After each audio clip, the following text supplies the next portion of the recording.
Trevor, the Lions Hyundai. So today we had a customer complaining about they're getting in their car and it didn't want to start. It would had zero function across all systems. So what we ended up doing is verifying the concern, and she was 100% right. It does not start. So in these particular models and hybrids, you don't have a traditional starter. You have what's called a hybrid starter generator.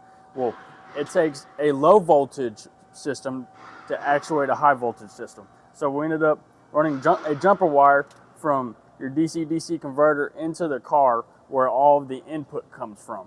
And we ended up finding out that there's a break in one of the wires. So sometimes it's not as simple as it needs a starter, it needs a battery. It could be very complex, like this car's probably end up getting a floor harness if I had to take a guess.